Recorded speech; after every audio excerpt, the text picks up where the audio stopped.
Something I feel that is really important on a twin flame journey is trusting your intuition, because when you are on a twin flame journey, you become spiritually awakened, or at least you should, right? If you're going to advance or progress in the twin flame journey, you become spiritually awakened and you start tapping into your spiritual gifts.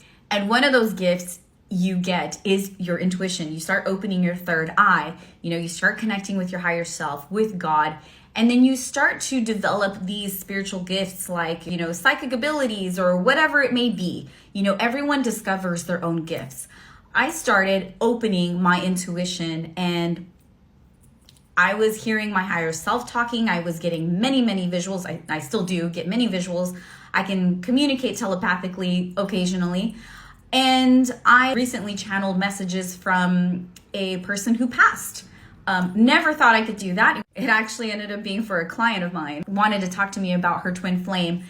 And I started receiving messages from him for her that completely resonated for her. I had no idea. Ended up seeing her dog. It was like a pit bull looking dog who passed away, and she confirmed it. She showed me a picture of the dog and I'm like, oh my God, that's what I saw. So your gifts will open up the more you meditate, the more you just trust, but you have to trust in yourself. So I'm going to tell you a story about a massage client of mine that I had no idea that I was able to do this. So before I was coaching, I used to be a massage therapist, and I had a massage client that came in for a lymphatic drainage, simple massage.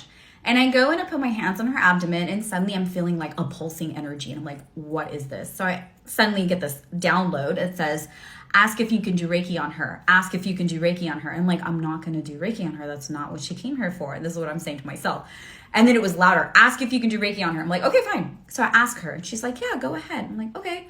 And the pulsating is just getting harder and harder. I'm like, dude, is this like a heartbeat? Like, what's going on? So I ask her, are you pregnant? Because you're not supposed to do this if you're pregnant. And she goes, no, I'm not. But that's funny you ask, because I was pregnant. I miscarried 2 months ago, and I was 12 weeks pregnant. I'm like, wow, that's far along. So I do it. She comes in, she left feeling great. She comes in a month later and asks her how she was since that last session. She goes, good. But what's interesting is a week later, I ended up bleeding. And I'm sorry if this is going to be triggering for you, but she ended up bleeding remnants from the baby, because apparently with the DNC, they didn't remove everything. And so it just goes to show how powerful energy healing is and how powerful our intuition is when we trust it. So use your gifts, people. Trust your intuition. Don't doubt yourself.